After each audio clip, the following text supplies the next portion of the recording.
Hello दोस्तों, ये video है उन लोगों के लिए जो कि बिगिनर हैं स्टॉक मार्केट में या फिर ट्रेडिंग स्टार्ट करना चाहते हैं और they don't know from where to start what to do.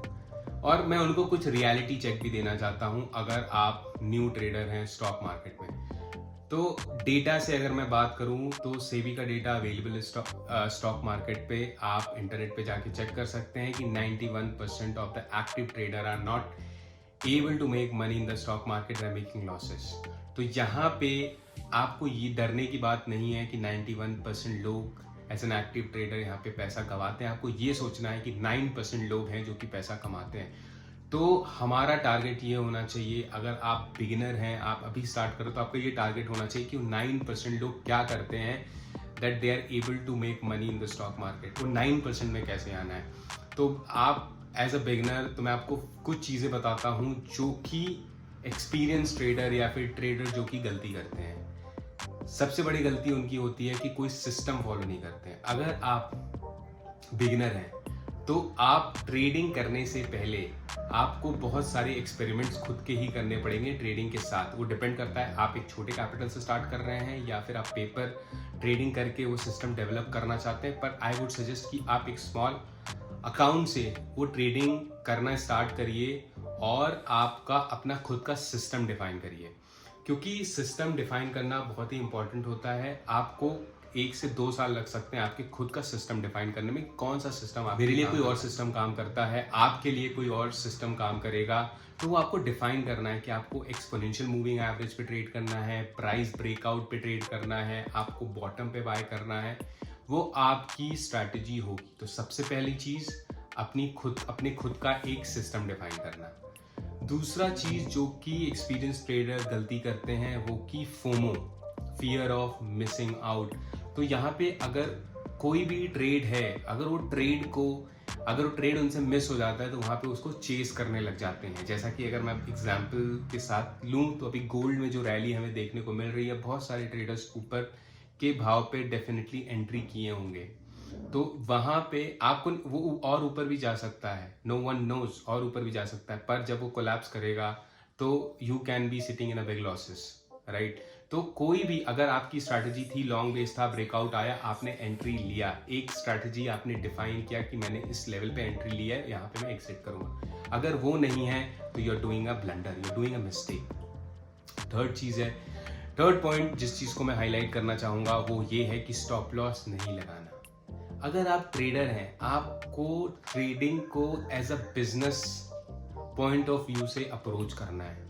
जब तक आप उसको बिजनेस पॉइंट ऑफ व्यू से अप्रोच नहीं करेंगे, you will not be able to make money in the stock market. आप, ये बिजनेस है। अगर आप 1% लॉस यहाँ पे करने के लिए रेडी हैं तो आपका टारगेट होना चाहिए 2-2.5% का प्रॉफिट। आप ये मत सोचिए कि आप यहाँ पे बिना लॉस किए आप पैसा कमा लेंगे, बिल्कुल नहीं। बिजनेस में नुकसान होगा, बिजनेस में प्रॉफिट होगा। तो उस तरीके से आपको यहाँ पे देखना है। आपके 10 में से 4 ट्रेड चलेंगे, 6 ट्रेड नहीं चलेंगे, तो उस तरीके से आपको प्लान करना है। तो stop loss should be must, stop loss जरूर होना चाहिए। और जब भी आप ट्रेड ले रहे हैं वो आपके एक ट्रेडिंग जर्नल में जाना चाहिए। कहाँ जाना चाहिए? Trading journal. आप एक जर्नल बनाएंगे। अगर आप बिगिनर, आप स्टार्ट कर रहे हैं, आपने ये ट्रेड लिया, आपने यहाँ एंट्री की, यहाँ एग्जिट आपका प्लान था, आपने क्या उस प्लान पे एग्जिट किया, ये टारगेट था, आपने क्या वो टारगेट पे एग्जिट किया। ये चीज़ें बहुत ही इंपॉर्टेंट हैं। और आप जब जर्नल देखेंगे अपने 1 साल का, तो आपको चीज़ें खुद, मेरे से ज़्यादा बताने या किसी और के बताने से बेटर आपको चीज़ें खुद आपके बारे में, आपकी पर्सनालिटी के बारे में समझ में आएगी।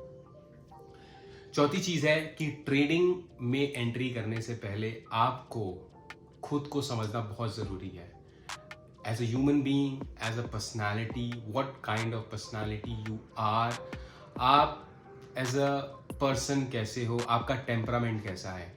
तो जैसा कि बोला जाता है कि trading is an 80% psychology and only 20% is your skill and your, आप जो ट्रेड एग्जीक्यूट करते हो।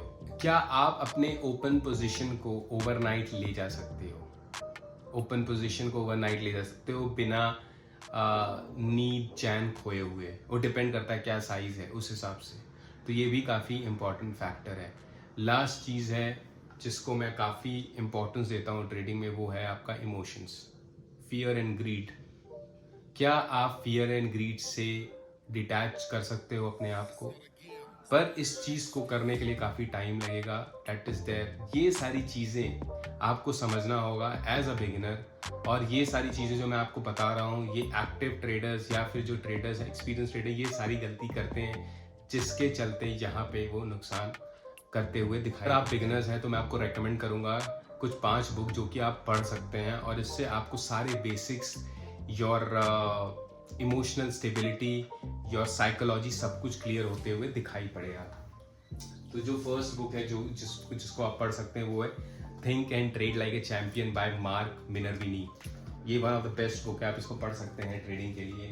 देन ये काफ़ी पतली बुक है, मतलब इट्स अ क्विक रीड, आप चाहे तो इसको एक दिन में ख़त्म कर सकते हैं। This is how to trade in stock by Jesse Livermore. ये एक है trading in the zone by Mark Douglas.